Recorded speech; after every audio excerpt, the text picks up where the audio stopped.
मैं 3 साल से एक रेस्टोरेंट चला रहा था और मेरी शॉप का मंथली रेंट 3,000 युआन था, जिस पर मैंने कभी भी पेमेंट लेट नहीं की थी। लेकिन इस दिन लैंडलॉर्ड एक एजेंट को लेकर मेरी दुकान में आता है और कहता है कि अगले महीने से रेंट बढ़कर 8,005 हो जाता है। यह सुनकर मैं बिना किसी हेजिटेशन के कहता हूँ ठीक है, जिस पर दोनों एक दूसरे की तरफ देखते हैं और सेटिस्फाइड होकर वहां से चले जाते हैं। उधर सामने वाली शॉप का मंथली रेंट सिर्फ 900 युआन था और इसी दोपहर लैंडलॉर्ड फैन देबियाओ एक एजेंट को लेकर मेरी दुकान में आता है। मैं आवाज सुनकर अपना सिर उठाता हूँ और कहता हूँ, अंकल फैन, आज आपके पास यहाँ आने का टाइम कैसे मिल गया? जिस पर वह कोई जवाब नहीं देता, बल्कि दुकान के अंदर घूमते हुए सब कुछ देखने लगता है। फिर एजेंट बोलता है, शियायान, तुमसे एक बात करनी है। जिस पर मैं कहता हूँ, बोलिए मिस्टर ये। जिसके जवाब में वह कहता है, सही बात है, हमने इस शॉप की नई प्राइस लगा दी है और मिस्टर फैन का कहना है कि अगले महीने से रेंट एडजस्ट करना पड़ेगा। यह सुनकर मेरा दिल बैठ जाता है और मैं पूछता हूँ, कितना एडजस्ट होगा? जिस पर फैन डेबियाओ बहुत ही काम आवाज में कहता है, 8,500। उसकी ये बात सुनते ही अचानक से वहां का माहौल पूरी तरह शांत हो जाता है। फिर मिस्टर ये कहता है, ये तो ऑलरेडी फ्रेंडशिप प्राइस है। इस सड़क पर लोगों का फ्लो देखो, 8,500 कोई ज्यादा नहीं है। अगर तुम एग्री नहीं करते तो हमें यह शॉप किसी और को रेंट पर देनी पड़ेगी और फिर इसका प्राइस इससे भी ज्यादा हो जाएगा। 3,000 से सीधा 8,500 मंथली रेंट हो जाता है, जबकि मेरा छोटा रेस्टोरेंट सुबह से रात तक चलता है और प्योर प्रॉफिट मुश्किल से महीने का 10,000 युआन होता है। जिस पर फैन डेबियाओ मेरी तरफ बिना किसी रिएक्शन के देखता रहता है। उसके होंठों पर हल्की सी स्माइल और गहरी हो जाती है, जैसे उसे सब कुछ पहले से पता हो। उसे ऐसा फील होता है कि मैं ये जगह छोड़ नहीं सकता और उसे पूरा भरोसा था कि मैं मान जाऊंगा। जिस पर मैं एक गहरी सांस लेता हूँ और कहता हूँ, ठीक है, मैं रेंट बढ़ा दूंगा। मेरी बात सुनकर फैन देबियाओ बहुत खुश हो जाता है। फिर शियाओयान भी स्माइल करने लगता है और कहता है, मुझे पता था तुम एक स्मार्ट बच्चा हो। फिर वह कहता है, तो कल कॉन्ट्रैक्ट साइन कर लेते हैं। जिस पर मिस्टर ये भी कहता है, तुम्हारी बिजनेस सेंस बहुत अच्छी है, तुम्हारा काम आगे और भी अच्छा चलेगा। फिर वह कहता है, अच्छा, अब हम तुम्हें पैसा कमाने से डिस्टर्ब नहीं करते, मेहनत से काम करो, मुझे तुम पर पूरा भरोसा है। इसके बाद दोनों सेटिस्फाइड होकर वहां से चले जाते हैं और मैं वहीं खड़ा होकर उनकी सीढ़ियों से नीचे जाती हुई फुटस्टेप्स सुनता रहता हूँ, जिस पर मैं खुद को हंसने से रोक नहीं पाता। फिर जब उनकी आवाज पूरी तरह गायब हो जाती है, तब मैं अपना फोन निकालता हूँ और एक कॉल करता हूँ। हेलो, शाओगू बोल रहे हो? मैं मार्विन बोल रहा हूँ। जिस पर दूसरी तरफ से आवाज आती है, ब्रदर ये क्या हुआ? फिर मैं कहता हूँ, तुमसे एक बात पूछनी है। मेरी दुकान के सामने वाली जो शॉप पिछले 6 महीने से खाली पड़ी है, क्या वो अभी भी अवेलेबल है? जिसके जवाब में श्याओगू कहता है, हाँ, वो तो रोज लटकी रहती है। उसका लैंडलॉर्ड तो लगभग परेशान हो चुका है। क्यों ब्रदर, तुम्हारे दिमाग में कोई आइडिया आया है क्या? फिर मैं पूछता हूँ, उसका मंथली रेंट कितना है? जिस पर वह कहता है, पहले तो 1,500 था, लेकिन अब लैंडलॉर्ड कह रहा है कि अगर कोई 900 भी दे दे तो वह तुरंत शॉप दे देगा, क्योंकि वह विदेश जा रहा है और उसे जल्दी में यह दुकान ट्रांसफर करनी है। यह सुनकर मैं तुरंत कहता हूँ, 900 तो 900, और अगर वह नया रेंट होने पर लॉन्ग टर्म कॉन्ट्रैक्ट साइन कर सकता है तो उसे बोलो कि मैं यह जगह 1,000 में 5 साल के लिए रेंट पर लेता हूँ, अभी के अभी साइन करवाओ। मेरी बात सुनकर श्याओगुजा हैरान हो जाता है और कहता है, ब्रदर ये अभी आप उधर वाली शॉप नहीं रखोगे क्या? जिस पर मैं कहता हूँ, नहीं, अब नहीं, तुम कॉन्ट्रैक्ट लेकर लैंडलॉर्ड को शॉप के बाहर बुलाओ, मैं अभी पहुंचता हूँ। इसके बाद मैं फोन रखता हूँ और तुरंत दूसरा नंबर डायल करता हूँ। हेलो, क्या यह शनफा मूविंग कंपनी है? मुझे अभी के अभी शिफ्टिंग करनी है, एक्स्ट्रा पैसे चाहिए तो मैं दूंगा। एड्रेस है हुईमिन रोड नंबर 13। हो सकता है पूरी रात सामान शिफ्ट करना पड़े, लेकिन पैसे की कोई प्रॉब्लम नहीं है। जिस पर सामने वाला तुरंत तैयार हो जाता है। फिर फोन रखने के कुछ ही देर बाद एजेंट श्याओ गोसिशिल और सामने वाली शॉप का लैंडलॉर्ड वहां पहुंच जाते हैं। मैं भी उसी समय वहां पहुंचता हूं। सामने वाली शॉप का लैंडलॉर्ड करीब 50 साल का आदमी था। वह मुझे देखकर पूछता है, तुम ये जगह रेंट पर लेना चाहते हो? जिस पर मैं कहता हूँ, हाँ, मैं ही रेंट पर लेना चाहता हूँ। फिर श्याओ गुज भी उसके पास खड़ा होकर कहता है, ब्रदर लियू यही हैं ब्रदर ये, जिनके बारे में मैंने आपको बताया था। ये सामने रेस्टोरेंट चलाते हैं, इनका बिजनेस बहुत अच्छा चलता है, बिल्कुल भरोसेमंद इंसान है। इसके बाद ब्रदर लियू शॉप का दरवाजा खोलता है। अंदर पूरा खाली पड़ा होता है। यह मेरी शॉप से थोड़ा बड़ा था और इसका लेआउट भी ज्यादा स्क्वायर था। साथ ही यहाँ पानी और बिजली भी पहले से लगी हुई थी। जिस पर ब्रदर लियू थोड़ा शर्माते हुए कहता है, ये जगह काफी समय से खाली पड़ी है। फिर मैं कहता हूँ, ठीक है, 901 महीने और कॉन्ट्रैक्ट 5 साल का, सही है? जिस पर वह कहता है, हाँ बिल्कुल। फिर मैं आगे कहता हूँ, अगर आप सच में 1 महीने का डिपॉजिट और 3 महीने का रेंट एडवांस चाहते हैं तो मैं 1 महीने की जगह 12 महीने एडवांस दे देता हूँ। मेरी ये बात सुनकर ब्रदर लियू और गुड दोनों शॉक्ड रह जाते हैं। फिर मैं कहता हूँ, मैं हर महीने रेंट देने की टेंशन नहीं लेना चाहता। कॉन्ट्रैक्ट लाए हो ना? अगर सब सही है तो साइन करने के बाद मैं अभी पैसे ट्रांसफर कर देता हूँ। ये सुनकर ब्रदर लियू एक्साइटेड हो जाता है और तुरंत कॉन्ट्रैक्ट निकालता है। जिस पर श्याओगू जल्दी से एक पेन लेकर आता है। फिर मैं कॉन्ट्रैक्ट हाथ में लेकर उसे एक एक लाइन ध्यान से पढ़ता हूँ। उसमें सब स्टैंडर्ड क्लॉज होते हैं। लीज पीरियड 5 साल की थी और रेंट भी फिक्स था, जिस पर मैं बिना किसी हेजिटेशन के आखिर में अपना नाम साइन कर देता हूँ। इसके बाद मैं उन्हीं दोनों के सामने ब्रदर लियो के अकाउंट में पैसे ट्रांसफर कर देता हूँ। फिर वह मुझे की देते हुए कहता है, बॉस अब से यह शॉप आपकी है। मैं वह की लेता हूँ और फिर बिना रुके वहां से वापस मुड़ जाता हूँ, जिस पर श्याओगु पीछे से भागकर आता है और कहता है, ब्रदर ये इतनी जल्दी किस बात की है? जिसके जवाब में मैं कहता हूँ, मुझे जल्दी है, मुझे तुरंत नई जगह स्टार्ट करनी है। फिर मैं वापस अपनी पुरानी दुकान की तरफ आता हूँ। वहां सड़क के किनारे एक बड़ा ट्रक खड़ा होता है और कुछ वर्कर्स वहां सिगरेट पीते हुए मेरा इंतजार कर रहे होते हैं। जैसे ही वे मुझे देखते हैं, उनमें से एक आगे आता है और कहता है, आप ही बॉस ये हैं? जिस पर मैं कहता हूँ, हाँ मैं ही हूँ, आप लोगों ने मेहनत की, उसका धन्यवाद। फिर वह कहता है, कोई बात नहीं, हम पैसे लेकर काम करते हैं। इसके बाद वह दुकान के अंदर झांक कर देखता है और कहता है, सारा सामान अंदर ही है ना? जिस पर मैं उन्हें अंदर लेकर जाता हूं और फिर दुकान का पूरा सामान शिफ्ट होना शुरू हो जाता है। पहली नजर में इसे ऐसा मत समझना कि कुछ नहीं है, बस पैसे सही जगह पहुंचने चाहिए। जिस पर मैंने कहा, ब्रदर्स शुरू हो जाओ। फिर वर्कर्स तुरंत काम में लग जाते हैं। एक ग्रुप सामान खोलने लगता है, एक ग्रुप पैकिंग करता है और एक ग्रुप सामान उठाकर बाहर ले जाने लगता है। इसी बीच मेरा क्लर्क श्याओलिन भी मेरे बुलाने पर वहां आ जाता है। जैसे ही वह अंदर आता है, वह शॉक्ड होकर कहता है, यह क्या कर रहे हो? क्या तुम्हें यहाँ से निकाल दिया गया? जिस पर मैं उसे मसालों का एक बॉक्स पकड़ाते हुए कहता हूँ, नहीं, हम बस एक बेटर जगह पर जा रहे हैं। यह सुनकर वह पूछता है, जगह बदल रहे हो? कहाँ जा रहे हो? जिसके जवाब में मैं सामने वाली तरफ इशारा करते हुए कहता हूँ, वहां। जिस पर वह हैरानी से कहता है, वहां जो जगह पिछले 6 महीने से खाली पड़ी है। मैंने सुना है वहां भूत है। यह सुनकर मैं कहता हूँ, बेकार की बातों पर ध्यान मत दो। लैंडलॉर्ड को जल्दी में शॉप रेंट पर देनी थी, इसलिए वह सस्ती मिल गई। इसके बाद श्याओलिन ज्यादा कुछ नहीं पूछता और तुरंत मेरे साथ सामान पैक करने में लग जाता है। फिर देखते ही देखते रात के 3 बज जाते हैं और दुकान आखिरकार पूरी तरह खाली हो जाती है। मैं वर्कर्स को डबल पैसे देता हूँ, जिस पर वे स्माइल करते हुए वहां से चले जाते हैं और सुबह होने तक नई दुकान का पूरा सामान सेट हो चुका होता है। सुबह 7:30 बजे मैं नूडल्स का एक बाउल बनाता हूँ और खिड़की के पास बैठकर धीरे धीरे खाने लगता हूँ। जिस पर मेरी नजर सामने वाली पुरानी दुकान पर जाती है। उसका शटर पूरी तरह बंद होता है, जैसे किसी का चेहरा उतर गया हो। नूडल्स खाने के बाद मैं येज रेस्टोरेंट वाला पुराना साइन साफ करता हूँ और उसे नई दुकान के बाहर टांग देता हूँ। इसके बाद मैं एक लाल पेपर निकालता हूँ और उसे दरवाजे पर चिपका देता हूँ, जिस पर लिखा होता है, नई दुकान खुल गई है, पूरे रेस्टोरेंट में 20% डिस्काउंट है। फिर सुबह का टाइम निकलने लगता है, लेकिन सामने वाली दुकान का शटर अब तक नहीं खुलता। कुछ देर बाद अचानक वहां से शटर उठने की आवाज आती है, जिस पर फैन डेबियाओ शटर ऊपर करता है और फिर अंदर देखते ही पूरी तरह स्टंड रह जाता है, क्योंकि अंदर कुछ भी नहीं होता। वह यकीन नहीं कर पाता और तुरंत दुकान के अंदर भागता है। फिर वह पूरा चक्कर लगाता है और दोबारा बाहर निकल आता है। इसके बाद वह अपना फोन निकालता है। ऐसा लगता है जैसे वह मुझे कॉल करना चाहता हो, लेकिन तभी वह सिर उठाकर सड़क के उस पार देखता है और उसकी नजर मुझ पर पड़ती है। मैं अपनी नई दुकान के बाहर खड़ा होता हूँ, हाथ में गर्म चाय का कप लिए हुए, और उसे बिल्कुल शांत होकर देख रहा होता हूँ। जिस पर उसकी नजर धीरे धीरे मेरे सिर के ऊपर लगे पुराने साइन पर जाती है और फिर दरवाजे पर लगे उस लाल पेपर पर टिक जाती है। यह देखकर उसका चेहरा वहीं का वहीं जम जाता है। इसी बीच मेरी नई दुकान का पहला कस्टमर आ जाता है। वह पास वाली कॉलोनी में रहने वाली आंटली होती है। वह हर सुबह मेरे यहाँ नूडल्स खाने आती है। आंटली मेरी नई दुकान को देखकर हैरान हो जाती है और कहती है, श्योये, तुम यहाँ शिफ्ट हो गए? जिस पर मैं स्माइल करते हुए कहता हूँ, हाँ आंटली, यहाँ जगह ज्यादा बड़ी है और आज 20% डिस्काउंट भी है, लेकिन आपके लिए वही पुराना रेट रहेगा। ये सुनकर आंटली कहती है, डिस्काउंट की क्या जरूरत है? तुम जहां भी जाओगे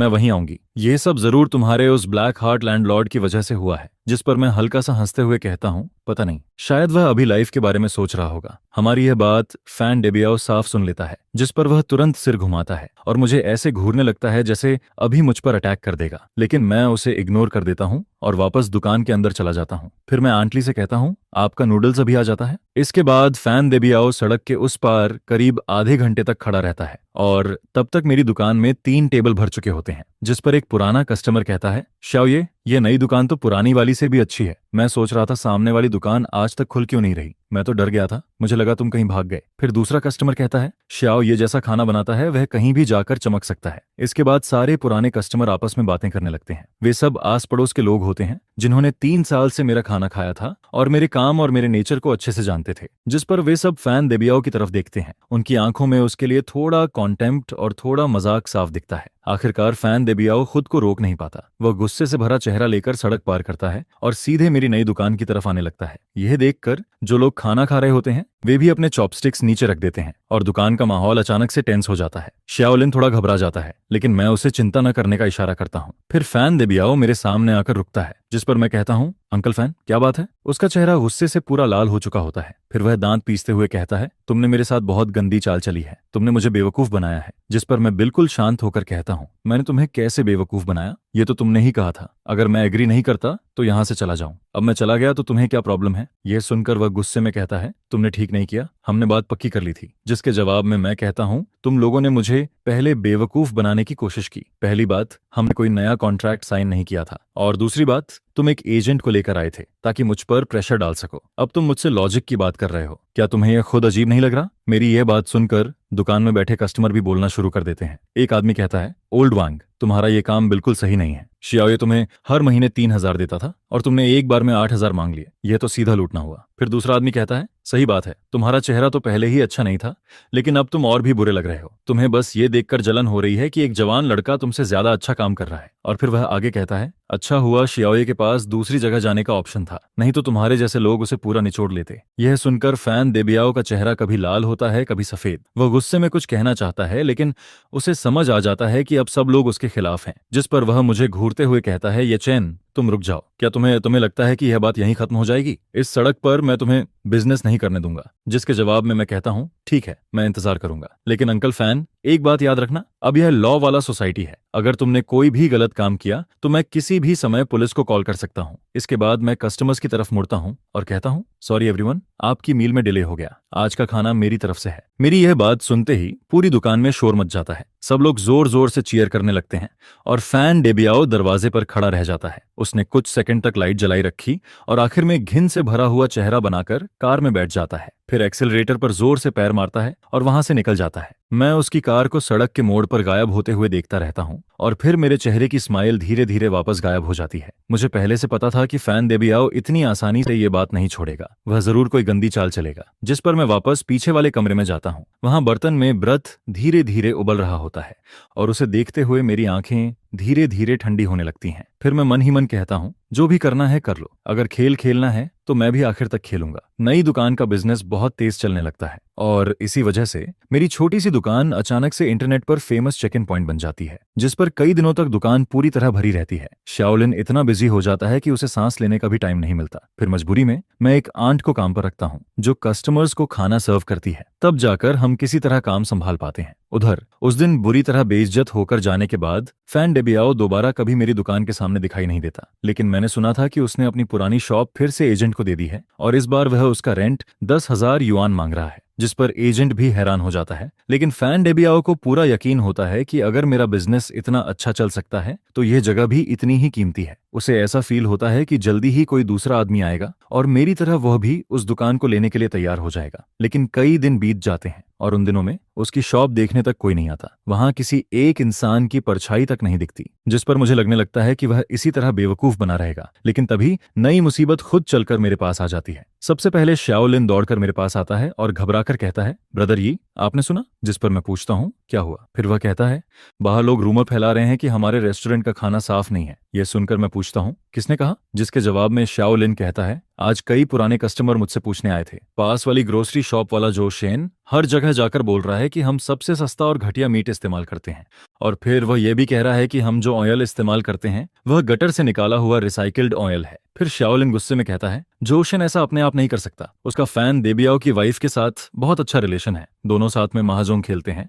और कुछ लोग तो ये भी बोल रहे हैं कि आपको फैन देबियाओ ने नहीं निकाला, बल्कि आप कई महीनों का रेंट नहीं दे पाए, इसलिए उसने आपको भगा दिया। और लोग ये भी कह रहे हैं कि आपका कैरेक्टर अच्छा नहीं है। ये सुनकर शाओलिन और ज्यादा गुस्से में आ जाता है और कहता है, इतनी बेकार बातें कौन मानेगा, ये तो बहुत ज्यादा हो गया। लेकिन मैं सब सुनकर समझ जाता हूँ, फैन डेबियाओ खुद सामने आने की हिम्मत नहीं कर रहा, इसलिए उसने अपनी वाइफ को आगे कर दिया है। और इस तरह की गंदी चाल सिर्फ वही लोग सोच सकते हैं। जिस पर उसी दोपहर फैन डेबियाओ की वाइफ शी यूफेन खुद मैदान में उतर आती है। वह सड़क के किनारे छोटी छोटी दुकानों के सामने खड़ी होकर अपनी कुछ जान पहचान वाली औरतों को साथ लेकर हर जगह मेरे बारे में बुरा बोलने लगती है। फिर वह जोर जोर से कहती है, अरे मैं तुम्हें बताती हूँ, उस रेस्टोरेंट वाले पर बिल्कुल भरोसा मत करना, उसके इंग्रेडिएंट्स सब सड़े हुए होते हैं। वह सब्जी मंडी से फेंकी हुई सब्जियां उठाकर लाता है और उसकी दुकान भी मेरी थी। हमने उस पर दया करके उसे जगह दी थी, लेकिन उसने पूरी दुकान गंदी और खराब कर दी। फिर वह रेंट भी नहीं देता था और आखिर में चुपचाप भाग गया। उसकी यह बात सुनकर कुछ ऐसे लोग जो सच नहीं जानते थे वे रुक जाते हैं और क्यूरियोसिटी में मेरी दुकान की तरफ देखने लगते हैं। उसी समय मेरी दुकान में भी कुछ कस्टमर खाना खा रहे होते हैं और यह सब सुनकर उनके चेहरे भी थोड़े खराब हो जाते हैं, जिस पर श्याओलिन का गुस्से से चेहरा सफेद पड़ जाता है। फिर वह एक झाड़ू उठाता है और बाहर भागने लगता है। वह गुस्से में कहता है, ब्रदर मैं अभी जाकर उससे लड़ता हूँ, लेकिन मैं उसे पकड़कर वापस खींच लेता हूँ और कहता हूँ, अगर तुम उससे लड़ोगे तो तुम सीधे उसके ट्रैप में फंस जाओगे। वह तो यही चाहता है कि हम उससे सड़क पर झगड़ा करें और बात को बड़ा बना दें ताकि हमारी रेपुटेशन खराब हो जाए। जिस पर श्याओलिन पूछता है, तो फिर क्या करें, क्या हम उसे ऐसे ही बोलने दें? मैं शांत होकर कहता हूँ, वह अभी जितना ज्यादा बोलेगी बाद में उतनी ही बुरी तरह गिरेगी। इसके बाद मैं अपना मोबाइल निकालता हूँ और शे युफेन की तरफ कैमरा करके वीडियो रिकॉर्ड करना शुरू कर देता हूँ। मैं पूरे 5 मिनट तक उसकी वीडियो रिकॉर्ड करता हूँ। उस वीडियो में शे युफेन जोर जोर से मेरे खिलाफ झूठी बातें बना रही होती है और उसके साथ खड़े कुछ दूसरे शॉप वाले भी उसकी बातों में और मसाला डाल रहे होते हैं। फिर मैं फोन वापस रखता हूँ और दुकान में बैठे कस्टमर्स की तरफ देखकर कहता हूँ, मुझे यकीन है कि मेरे पुराने कस्टमर जानते हैं कि बाहर जो बातें कही जा रही हैं वह सब झूठ है और नए लोगों को भरोसा दिलाने के लिए मैं कल एक इवेंट रख रहा हूँ। सासरा हूँ, कल दोपहर ठीक 12 बजे हमारी किचन आधे घंटे के लिए सबके लिए खुली रहेगी। मैं चाहता हूँ कि आप सब अंदर आकर खुद देखें कि हम कौन सा राइस, कौन से नूडल्स, कौन सा ऑयल और कौन सा मीट इस्तेमाल करते हैं। मेरी दुकान में हर चीज साफ है और मैं पूरी ऑनेस्टी के साथ काम करता हूँ। मेरी यह बात सुनकर एक पुराना कस्टमर कहता है, शाओये हमें तुम पर पूरा भरोसा है, कल मैं जरूर आऊंगा। फिर दूसरा आदमी कहता है, और मैं अपने पड़ोसियों को भी साथ लाऊंगा ताकि उन लोगों को दिखा सकें कि असली साफ सफाई किसे कहते हैं। जिस पर दुकान का माहौल अचानक से गर्म हो जाता है और सभी लोग मेरा सपोर्ट करने लगते हैं। उधर सड़क के उस पार खड़ी शे युफेन हमें देखकर गुस्से में मुंह बनाती है और फिर अपनी औरतों को लेकर वहां से चली जाती है। मैं उसकी दूर जाती हुई पीठ को देखता हूँ और मेरे होंठों पर हल्की सी ठंडी स्माइल आ जाती है। फिर मैं मन ही मन कहता हूँ, शे युफेन फैन दे ब्याओ, तुम्हें लगता है कि यह सब यहीं खत्म हो गया? असली खेल तो अभी बाकी है। और अगले दिन मेरी किचन ओपन इवेंट पूरी सड़क पर सबसे बड़ी खबर बन जाती है। मैं पहले ही कई दर्जन लीफलेट छपवा चुका होता हूँ और उन लीफलेट पर कुछ ज्यादा नहीं लिखा होता, बस एक लाइन लिखी होती है, जो सच से नहीं डरता वही सबसे अच्छा होता है। ये फैमिली रेस्टोरेंट आपको अपनी किचन अपनी आंखों से देखने के लिए बुलाता है। वह फ्लायर मैंने शाओलिन और कुछ पुराने कस्टमर्स को दे दिए और उनसे कहा कि इन्हें पास की कॉलोनी और ऑफिस बिल्डिंग में बांट दो। उस फ्लायर पर एक फोटो भी लगी होती है। वह उसी वीडियो का स्क्रीनशॉट था जो मैंने कल रिकॉर्ड किया था। उसमें शे युफेन का बिगड़ा हुआ चेहरा साफ दिख रहा होता है, लेकिन मैंने उसकी आंखों पर मोज़ेक लगा दिया था और उसके नीचे सिर्फ एक लाइन लिखी होती है, रूमर्स वहीं रुकते हैं जहां लोग सच समझते हैं। यह देखकर लोगों की क्यूरियोसिटी और बढ़ जाती है। अगले दिन दोपहर 11:30 बजे तक मेरी दुकान के बाहर लोगों की भीड़ लग जाती है। पूरा रास्ता लोगों से भर जाता है। हर कोई यही देखना चाहता है कि मैं खुद को कैसे प्रूव करूंगा।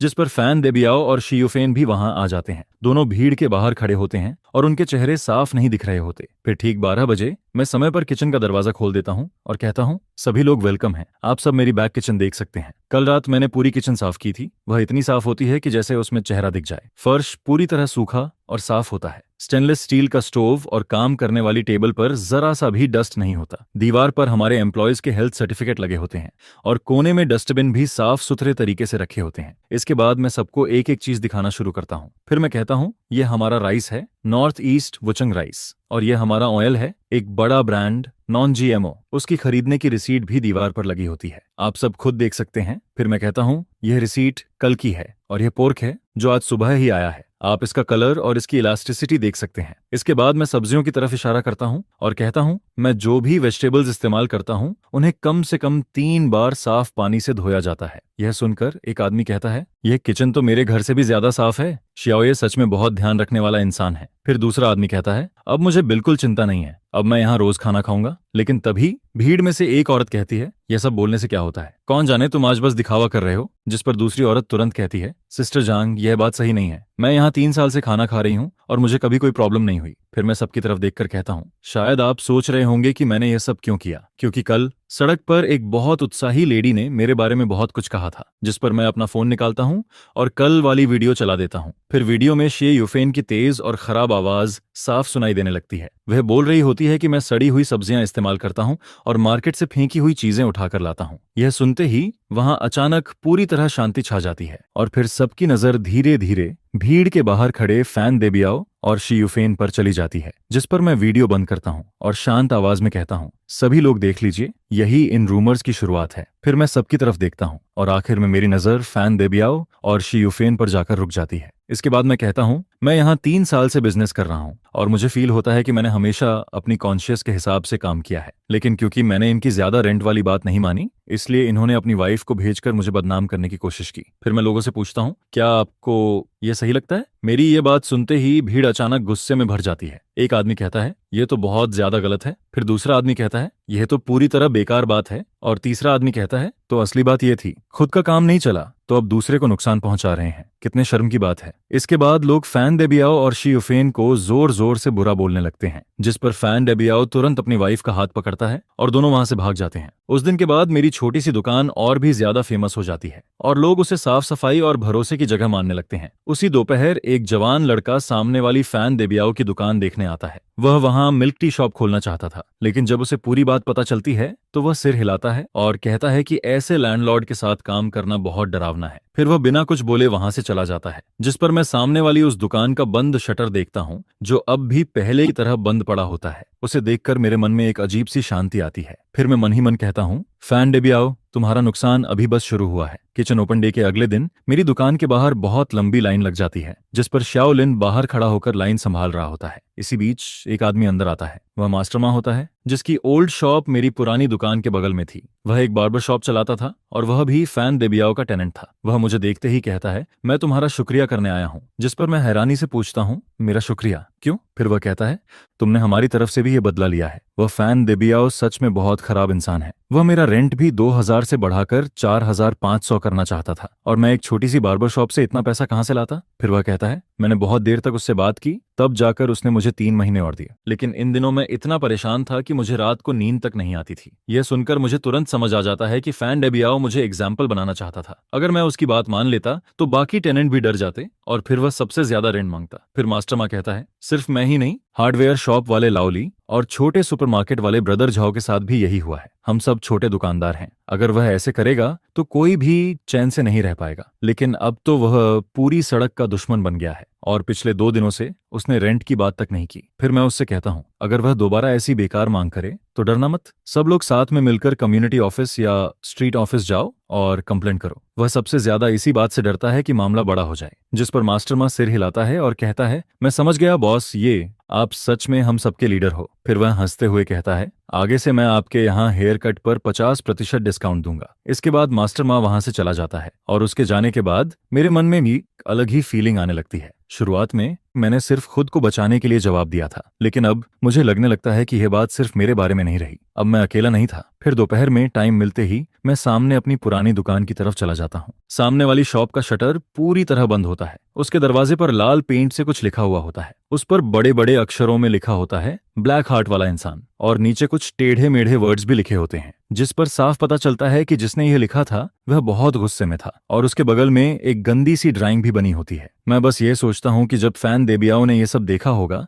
तब उसका चेहरा कैसा हुआ होगा। इसके बाद अगले कुछ दिनों में उसकी शॉप पूरी सड़क पर मजाक बन जाती है। फिर मैंने सुना कि उसने रेंट वापस घटाकर 3000 युआन कर दिया, लेकिन इसके बाद भी उसकी दुकान देखने कोई नहीं आता। जिस पर वह आदमी जो इतने सालों से सिर्फ हाउसेस कलेक्ट करके पैसा कमाता था, अब अपनी ही शॉप खाली देखकर परेशान होने लगता है। और जब उसकी शॉप रेंट पर नहीं जाती और उसका नाम पूरी तरह खराब हो जाता है, तब उसे अपनी गलती का एहसास होने लगता है। मुझे लगा था कि अब वह यहीं रुक जाएगा, लेकिन मैं यह नहीं समझ पाया था कि एक इंसान कितना नीचे गिर सकता है। एक रात जब मैं देर रात दुकान बंद करने वाला होता हूँ, तभी शाओलिन दौड़ते हुए आता है। वह घबराकर कहता है, ब्रदर, गड़बड़ हो गई। मैं अभी कूड़ा फेंकने गया था और मैंने फैन देबियाओ को बाहर फोन पर बात करते हुए सुना। जिस पर मैं पूछता हूँ, क्या बोल रहा था? फिर शाओलिन कहता है, वह कह रहा था कि वह हमारी शिकायत करेगा। यह सुनकर मैं पूछता हूँ, किस बात की शिकायत? जिसके जवाब में वह कहता है, वह बोल रहा था कि हमारी हाइजीन ठीक नहीं है और फूड सेफ्टी में प्रॉब्लम है, और फिर वह ये भी कह रहा था कि ऊपर उसके जानने वाले लोग हैं और वह हमें सबक सिखाएगा। यह सुनकर मैं दुकान के बाहर आता हूँ और थोड़ी दूर एक कोने में फैन डेबियाओ को फोन पर गुस्से से बात करते हुए देखता हूँ। उसका चेहरा बहुत खराब होता है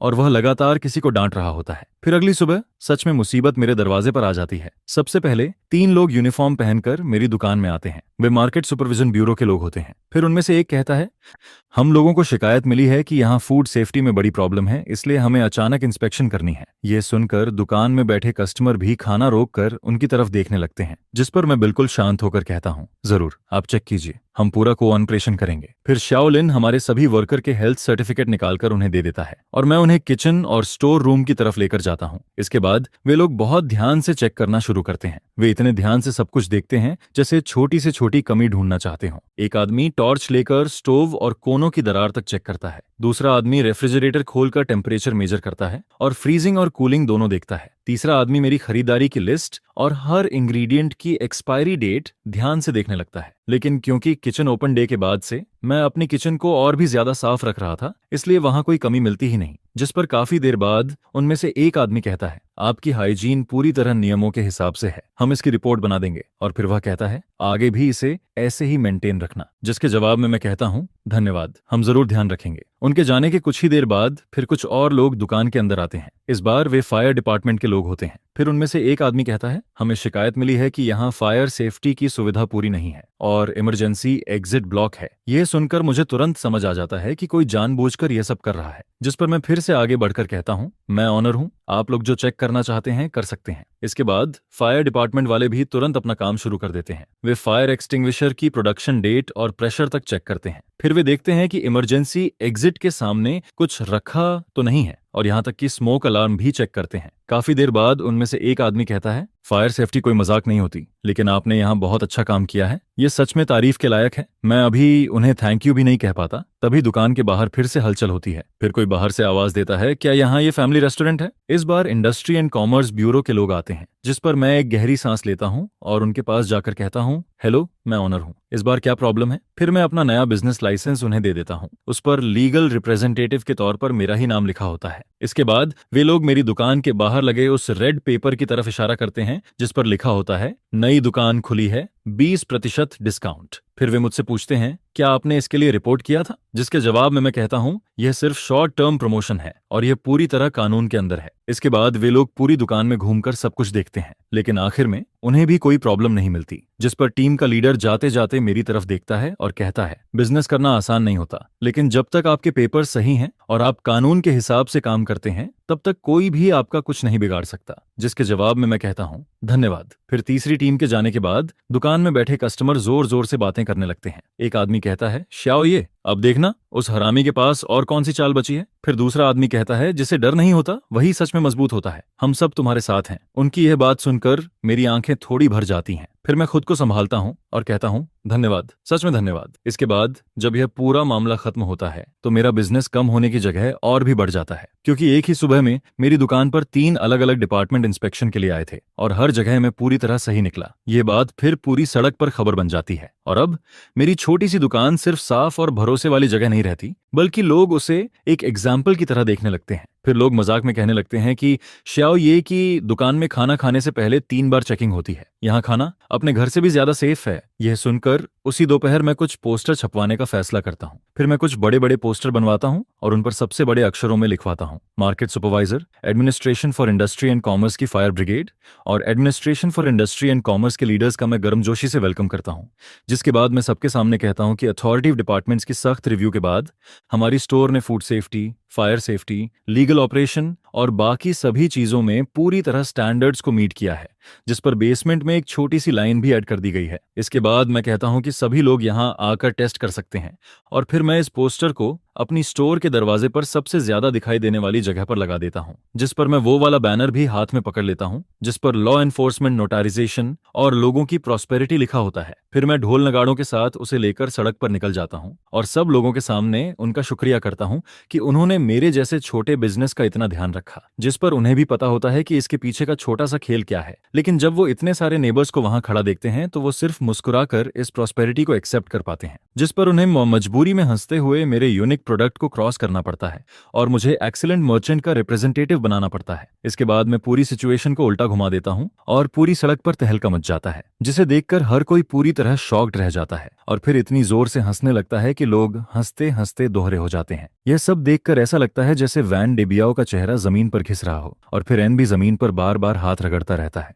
उसने पैसे खर्च करके कुछ लोगों को मेरी फैक्ट्री में भेजा था, लेकिन जिसकी वजह से मुझे फ्री में ऑथोरिटेटिव सर्टिफिकेशन मिल जाता है, जिस पर वही चीज मेरे लिए प्रमोशन का सबसे बड़ा हथियार बन जाती है। इसके ज्यादा समय बाद नहीं, मुझे पता चलता है कि इंडस्ट्रियल एंड कमर्शियल ऑफिसेस ने वैन डेबियाओ को बहुत सख्त वार्निंग दी है। उन्होंने साफ कह दिया कि अगर उसने दोबारा अपनी रिपोर्ट करने की पावर का गलत यूज किया, मैलिशियस तरीके से लोगों को परेशान किया और पब्लिक रिसोर्सेज वेस्ट किए, तो उसके खिलाफ कानून के हिसाब से एक्शन लिया जाएगा। जिसके बाद फैन डेबियाओ पूरी सड़क पर मजाक बन जाता है। उसका नाम और उसका ब्लैक हार्टेड और बेशर्म होना दोनों एक साथ जुड़ जाते हैं, जिस पर शिए यूफेन पहले तो यह सब बर्दाश्त नहीं कर पाती और फिर अपना पूरा गुस्सा फैन डेबियाओ पर निकालने लगती है। मैं कई बार उनके घर के सामने से गुजरता हूँ और हर बार ऊपर से सुपरवाइजर की चीखने की आवाज और चीजें फेंकने की आवाज सुनाई देती है, जिस पर शिए यूफेन चिल्लाकर कहती है, फैन डेबियाओ, आखिर में तुम मुझे बर्बाद करके छोड़ोगे। मैं एक दिन के लिए भी बाहर नहीं निकल पा रही हूँ, तुमने मेरी पूरी इज्जत खत्म कर दी है। फिर वो और गुस्से में कहती है, क्या ये तुम्हारा आइडिया नहीं था? मैं भी बाहर वाली स्नेक वुमन की तरह अंधी बन गई थी और अब देखो क्या हो गया, मेरा नाम तक खराब हो गया। बेवकूफ, मैं भी कितनी स्टूपिड थी। अगर तुम रेंट के लालच में नहीं पड़ते तो क्या आज यह सब होता? जिस पर फैन डेबियाओ बाहर अपनी बेइज्जती झेल चुका होता है और घर में भी सीधा खड़ा नहीं हो पाता। फिर वो हर दिन पागलों की तरह शराब पीना शुरू कर देता है, जिसके बाद वो हर दिन नशे में धुत रहता है और उसकी आंखें दिन पर दिन और ज्यादा डरावनी लगने लगती हैं, जिस पर मास्टर माँ और बाकी लोग भी अब मेरे साइड में आने लगते हैं। जबकि फैन डेबियाओ उन्हें अपने साथ रखने की कोशिश करता है, लेकिन फैन डेबियाओ कुछ भी नहीं कर पाता। फिर हैंड गिवर उन सबको वहां से भगा देता है, जिस पर मास्टर माँ रिप्रेजेंटेटिव बनकर बिना घबराए वहां से निकल जाता है। ये देखकर फैन डेबियाओ पूरी तरह स्टनर्ड रह जाता है और आखिर में सिर्फ अपने दांत पीसकर रह जाता है। इसके बाद उस दिन से वैन डेबियाओ और भी ज्यादा शराब पीने लगता है और जब भी वो रात में ज्यादा पी लेता है तो सड़क के उस पार खड़ा होकर मुझे घूरता रहता है। उसकी आंखें मेरे ऊपर नफरत और गुस्से से भरी रहती हैं, जिसे देखकर उसी दिन मैं अपनी दुकान और दरवाजे के बाहर 4 हाई डेफिनेशन नाइट कैमरों लगवा देता हूँ। कुछ दिन बाद आधी रात के समय वैन डेबियाओ फिर दिखाई देता है। उसके हाथ में रेड पेंट से भरी एक बकेट होती है और वो लड़खड़ाते हुए सीधे मेरी दुकान के दरवाजे तक आ जाता है, जिसके बाद वो बिना कुछ सोचे मेरी ग्लास डोर और पोस्टर पर पूरी रेड पेंट फेंक देता है। फिर उसे लगता है कि यह अभी भी काफी नहीं है, जिस पर वो खाली बकेट उठाकर मेरी ग्लास डोर पर 2 बार जोर से मार देता है। इसके बाद अगले दिन सुबह उसके वहां से जाने के थोड़ी देर बाद ही शाओलिन सबसे पहले दुकान पर पहुंच जाता है, जिस पर वो जोर से चिल्लाता है और मुझे फोन करता है, ब्रोदर, इस बार बहुत बड़ी प्रॉब्लम हो गई है। यह सुनकर मैं तुरंत भागता हुआ वहां पहुंचता हूं और शाओलिन को गुस्से से कांपते हुए देखता हूं। फिर वो कहता है, ये जरूर फैन डेबियाओ उस बस्टर्ड का काम है, वो हद से ज्यादा बलिंग कर रहा है, हमें तुरंत पुलिस को कॉल करना चाहिए। जिस पर मैं कहता हूं, अभी टेंशन मत लो, तुम कुछ आंटिस्ट को बुलाकर यह जगह साफ करवाओ, थोड़ा ज्यादा पैसा लग जाए तो भी कोई बात नहीं, लेकिन दुकान खुलने से पहले सब कुछ पहले जैसा दिखना चाहिए। जिस पर शाओलिन पूछता है, ब्रोदर, क्या इस बार भी इसे ऐसे ही छोड़ देंगे? फिर मैं उसकी तरफ देखकर कहता हूं, कैसे पॉसिबल है? तुम पहले बाबूजी जाओ, बाकी सब मुझ पर छोड़ दो। ये कहने के बाद मैं वापस दुकान में चला जाता हूं और पिछली रात की सर्विलांस वीडियो निकालता हूं, जिसमें साफ दिखाई देता है कि उसने पेंट फेंका, दरवाजा तोड़ा और फिर गुस्से वाले चेहरे के साथ वहां से भाग गया। पूरा प्रोसेस हाई प्रिसीजन कैमरा में बहुत साफ रिकॉर्ड हो जाता है। खासकर जब वो पेंट फेंकने के बाद ऊपर देखता है तो उसका पूरा चेहरा सामने आ जाता है, जिस पर मैं मन ही मन कहता हूं, फैन डेबियाओ, मैं इस मौके का बहुत लंबे समय से इंतजार कर रहा था और इस बार मैं तुम्हें पलटने का एक भी मौका नहीं दूंगा। फिर मैं सर्विलांस वीडियो का सबसे खतरनाक हिस्सा काट लेता हूं और उसके सामने से रिकॉर्ड हुए उस मोमेंट की फोटो निकाल लेता हूं। इसके बाद मैं गाड़ी लेकर सीधे टाउन के फोटो स्टूडियो पहुंच जाता हूं। मैं वहां पहुंचकर बॉस से कहता हूं, बॉस, मेरी मदद करो, इस फोटो को 24 इंच साइज में प्रिंट कर दो। जिस पर वो स्क्रीनशॉट देखकर कुछ पल के लिए रुक जाता है और फिर कहता है, अरे ये तो ह्यूमिंग रोड वाला फैन डेबियाओ है ना? जिसके जवाब में मैं कहता हूं, हाँ वही है। इसके आधे घंटे बाद मैं वो फोटो लेकर वापस अपनी रेस्टोरेंट में लौट आता हूं। उस समय क्लीनिंग एंट्स दरवाजे के बाहर की पेंट लगभग साफ कर चुकी होती हैं और आखिरी सफाई कर रही होती हैं, जिस पर मैं उनकी तरफ ध्यान भी नहीं देता। फिर मैं सड़क पार करके वैंडरबिल्ट की खाली दुकान के सामने पहुंच जाता हूं, जिसके बाद मैं सुपर ग्लू निकालता हूं और उस बड़ी फोटो को उसकी रोलिंग डोर के ठीक बीच में चिपका देता हूँ और फिर उस फोटो के नीचे बड़े बड़े अक्षरों में लिख देता हूँ, कल रात 2 बजे अटैच्ड रेस्टोरेंट को जानबूझकर नुकसान पहुंचाने वाले आदमी की तलाश है। मैंने नीचे ये भी लिख दिया कि जो कोई भी उसके क्राइम का मोटिव और उसके अगले प्लान के बारे में जानकारी देगा उसे 5,000 युआन कैश रिवॉर्ड मिलेगा। जिस पर वहां से गुजर रहे कुछ नेबर्स ये देखकर जोर से चिल्लाने लगते हैं, अरे भगवान, ये तो वैन डेबियाओ नहीं है क्या? फिर कोई कहता है, क्या ये सच में क्राइम कर रहा है? देखो तो सही, इतने समय बाद इसके क्राइम वाली फोटो इसके अपने घर के दरवाजे पर लगी हुई है। अब तो इसे अपनी इज्जत की भी परवाह नहीं रही। जिस पर यह खबर पंख लगाकर पूरे इलाके में फैल जाती है और आधे घंटे से भी कम समय में वैन डेबियाओ की दुकान के सामने लोगों की भीड़ लग जाती है। सब लोग खड़े होकर हंस रहे होते हैं, बातें कर रहे होते हैं और उसे देखकर मजाक उड़ा रहे होते हैं। जिस पर इस समय तक वैन डेबियाओ की रेपुटेशन पूरी तरह खराब हो चुकी होती है। और उसी समय मैं धीरे से अपना फोन निकालता हूँ और 110 डायल कर देता हूँ। फिर मैं कहता हूँ, हेलो पुलिस स्टेशन, मैं कंप्लेंट करना चाहता हूँ। कल रात किसी ने मेरी दुकान को जानबूझकर तोड़ा है। मेरे पास पूरी सर्विलांस फुटेज है और मैंने सस्पेक्ट की पहचान भी कर ली है। जिसके जवाब में सामने से कहा जाता है, ठीक है, आप वेट कीजिए। और फिर करीब 10 मिनट बाद 2 हैट वाले अंकल वहां पहुंच जाते हैं। जिस पर मैं पूरी वीडियो वाला यूएसबी ड्राइव उनमें से एक अंकल को दे देता हूं और कहता हूं, यही प्रूफ है। फिर मैं उन्हें बस बताता हूं, सस्पेक्ट सामने वाली बिल्डिंग में रहता है, तीसरी मंजिल पर, रूम 302 में। यह सुनकर दोनों अंकल सैकड़ों नेबर्स की नजरों के सामने सीधे उस बिल्डिंग में चले जाते हैं जहां वैन डेबियाओ रहता है। और ज्यादा देर नहीं लगती, फिर थोड़ी देर बाद वो वैन डेबियाओ को पकड़कर बाहर ले आते हैं। जिस पर वैन डेबियाओ अपनी वही बदसूरत शक्ल को, जो 1000 गुना बड़ी करके उसकी दुकान के दरवाजे पर चिपकाई गई होती है और जिसे देखकर हर कोई उसका मजाक उड़ा रहा होता है, देखते ही पूरी तरह टूट जाता है। उसकी आखिरी हिम्मत भी खत्म हो जाती है और उसके पैर तक कांपने लगते हैं। जबकि मैं अपनी दुकान के सामने खड़ा होकर यह सब ठंडे चेहरे से देखता रहता हूँ। लगभग 1 महीने से चल रही यह लड़ाई आखिरकार यहीं खत्म हो जाती है। इसके बाद जब वैन डेबियाओ को वहां से ले जाया जाता है तो पूरा माहौल अचानक शांत हो जाता है। पुलिस की गाड़ी की फ्लैशिंग लाइट्स सड़क के मोड़ पर गायब हो जाती हैं और वहां खड़े लोग भी धीरे धीरे वापस जाने लगते हैं। लेकिन हवा में अभी भी उसी गुस्से और डिस्कशन का माहौल बना रहता है, जिस पर अगले कुछ दिनों तक वैन डेबियाओ पूरे इलाके में लोगों के बीच सबसे बड़ा टॉपिक बना रहता है। जबकि मैं शांति से शाओलिन से कहता हूँ, गेस्ट्स आने वाले हैं, दुकान खोलने की तैयारी करो। जिस पर शाओलिन पूछता है, ब्रोदर, क्या हम आज भी दुकान खोलेंगे? जिसके जवाब में मैं कहता हूँ, क्यों नहीं खोलेंगे? आसमान भी टूट पड़े तब भी हमें खाना तो खाना ही है। हमारा काम है कि सब लोग यहाँ आकर अच्छे से खाना खाएं। यह सुनकर शाओलिन जोर से सिर हिलाता है और तुरंत काम में लग जाता है। फिर आधे घंटे बाद हमारी रेस्टोरेंट हमेशा की तरह समय पर खुल जाती है, जैसे वह पूरा तमाशा कभी हुआ ही नहीं था। लेकिन सब लोग अंदर ही अंदर समझ रहे होते हैं कि अब सब कुछ पहले जैसा नहीं रहा। उसी दिन दोपहर में मुझे पुलिस स्टेशन से कॉल आता है और मुझे वहां जाकर स्टेटमेंट देने के लिए कहा जाता है। जिस पर मैं दुकान शाओलिन को सौंप देता हूं और अकेला पुलिस स्टेशन चला जाता हूं। वहां जाकर मैं शुरुआत से सब कुछ बता देता हूं, लॉन्ग टर्म रेंट से लेकर झूठी रूमर्स तक, जानबूझकर कराई गई रिपोर्ट्स तक और आखिर में पिछली रात पेंट फेंकने और दरवाजा तोड़ने तक। फिर पुलिस मुझसे कहती है, वैन डेबियाओ ने जानबूझकर आपकी प्रॉपर्टी को नुकसान पहुंचाया है जिसकी वैल्यू 5,000 युआन से ज्यादा है, इसलिए यह केस ऑफिशियली दर्ज किया जाएगा। जिस पर वो आगे कहते हैं, हम उसे कानून के हिसाब से डिटेन करेंगे और फिर प्रोसिक्यूटर ऑफिस भेजेंगे। बाद में आपको विक्टिम के तौर पर कोर्ट में भी आना पड़ सकता है। जिसके जवाब में मैं कहता हूं, मैं पूरा कोऑपरेट करूंगा। और फिर पुलिस स्टेशन से बाहर निकलने के बाद मैं गहरी सांस लेता हूं, जिस पर मुझे लगता है कि पिछले कई दिनों से मेरे सीने में जमा सारा बोझ आखिरकार खत्म हो गया है। फिर करीब आधे घंटे बाद जैसे ही मैं अपनी दुकान के सामने पहुंचता हूं, वहां पहले से खड़े लोगों का एक ग्रुप मेरी तरफ दौड़कर आ जाता है। जिस पर सबसे पहले मास्टर माँ मेरा हाथ पकड़ लेता है और एक्साइटेड होकर कहता है, बॉस, ये हमने सब सुन लिया, आपने बहुत अच्छा किया। आपने हम सबके लिए और पूरी सड़क के लिए यह किया है। फिर शियाओयान भी कहता है, बॉस, ये आगे कभी भी कुछ हो बस एक बार बोल देना, हम लोग हमेशा आपके साथ खड़े रहेंगे। जिस पर मैं हल्का सा मुस्कुराता हूं और कहता हूं, सब लोग इतना सीरियस मत हो, मैंने बस वही किया जो मुझे करना चाहिए था। आगे से सब लोग आराम से और सेफली अपना बिजनेस करो, इससे बेहतर कुछ नहीं है। फिर मैं कहता हूं, अंदर चलो, आज मैं सबको ट्रीट देता हूं। यह सुनकर सब लोग मेरे साथ दुकान के अंदर चले जाते हैं और कुछ ही देर में वहां हंसी और बातों की आवाजें भर जाती हैं। फिर वैन डेबियाओ की डिटेंशन के तीसरे दिन शियुफेन मेरी दुकान पर आ जाती है। उसका चेहरा बहुत थका हुआ और कमजोर लग रहा होता है।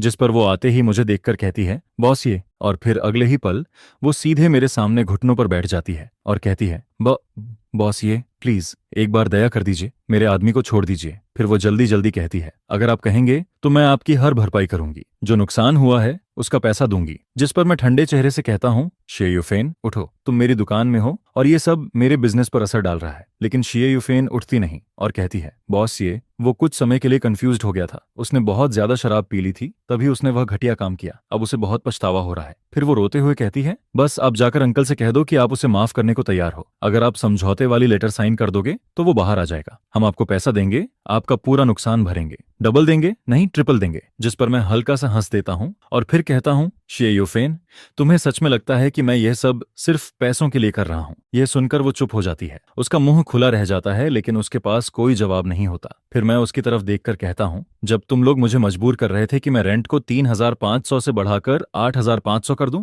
तब तुम्हें सिर्फ पैसों की पड़ी थी। जब तुम बाहर जाकर ये रूमर्स फैला रही थी कि मैं गटर ऑयल और सड़ी हुई सब्जियों का यूज करता हूँ, तब तुमने ये नहीं सोचा कि तुम मेरी रेपुटेशन खराब कर रही हो। और जब उसने मैलिसियस रिपोर्ट करके मेरी दुकान बंद करवाने की कोशिश की और मुझे बैंकरप्ट करने की कोशिश की, तब उसने एक बार भी नहीं सोचा कि मेरे लिए कोई रास्ता छोड़े। जिस पर अब वो मेरी दुकान पर आकर मेरा दरवाजा तोड़ देता है और तुम मुझसे कह रही हो कि वो बस कुछ समय के लिए कंफ्यूज्ड था। यह सुनकर शिए यूफेन का चेहरा और ज्यादा सफेद पड़ने लगता है। फिर मैं उसकी तरफ देखकर कहता हूँ, यह बात मेरी उसे माफ करने या ना करने की नहीं है, उसने कानून तोड़ा है और जो उसे मिलना चाहिए वो कानून की सजा और सीख है, ना कि मेरी माफी। मेरी माफी की कोई वैल्यू नहीं है और ना ही उससे वो बच सकता है। यह सुनकर शिए यूफेन की आंखें अचानक बदल जाती हैं। फिर वो दांत भींचकर कहती है, तो क्या तुम हम सबको खत्म करना चाहते हो? मरविन तुम बहुत क्रूअल हो, तुम्हें इसका बदला मिलेगा। जिसके जवाब में मैं ठंडे चेहरे से कहता हूँ, मुझे नहीं पता मुझे बदला मिलेगा या नहीं, लेकिन मुझे इतना पता है कि उसका बदला उसके पास पहुंच चुका है। अब मेरी दुकान से बाहर निकल जाओ, नहीं तो मैं पुलिस को बुला दूंगा। इसके बाद एक रियल एस्टेट कंपनी का मैनेजर जो हमेशा मेरी दुकान पर आता रहता था, खुद मेरे पास आता है। फिर वो कहता है, बॉस ये क्या आपको इंटरेस्ट है कि आप अपनी रेस्टोरेंट हमारी नई प्रॉपर्टी में खोलें? हमने चेंगडोंग में एक नया कमर्शियल प्लाजा डेवलप किया है जो अगले साल ओपन होगा। आपकी कुकिंग स्किल और आपका कैरेक्टर दोनों हमें बहुत पसंद है। जिस पर वो आगे कहता है, हम आपको सबसे अच्छी जगह देना चाहते हैं और सबसे अच्छा रेंट भी आपके लिए रखा गया है। यह सुनकर मेरे सामने जैसे एक नया रास्ता खुल जाता है। एक नई ब्रांच खोलना, अपनी रेस्टोरेंट को एक ब्रांड बनाना और एक बिल्कुल नई दुनिया में कदम रखना, सब कुछ जैसे मुझे बुला रहा होता है। 1 महीने बाद वैन डेबियाओ को जानबूझकर प्रॉपर्टी डैमेज करने के जुर्म में गिल्टी ठहरा दिया जाता है और उसे 8 महीने की जेल की सजा मिल जाती है। जिसके बाद वैन डेबियाओ की दुकान और उसका घर बाहर से आए एक इन्वेस्टर खरीद लेते हैं और उसकी प्रॉपर्टी की प्राइस मार्केट प्राइस से लगभग 30% कम होती है। उसी समय उसकी पुरानी दुकान के बाहर स्कैफोल्डिंग लग चुकी होती है और अंदर वर्कर्स लगातार काम कर रहे होते हैं। हर तरफ हथौड़े और मशीनों की आवाज गूंज रही होती है। जिस रोलिंग डोर पर पहले पेंट फेंका गया था और जिस पर वो बड़ी फोटो लगी थी, उसे हटा दिया गया होता है और उसकी जगह अब एक नई ग्लास और वुडन वॉल लगाई जा रही होती है, जिस पर साफ दिखाई देता है कि वैन डेबियाओ का दौर अब खत्म हो चुका है। जबकि मेरी नजरें अब चेंगडोंग न्यू कमर्शियल प्लाजा की तरफ बढ़ चुकी होती हैं। उस प्रोजेक्ट की फाइल मेरे ड्रॉर में रखी होती है और इन दिनों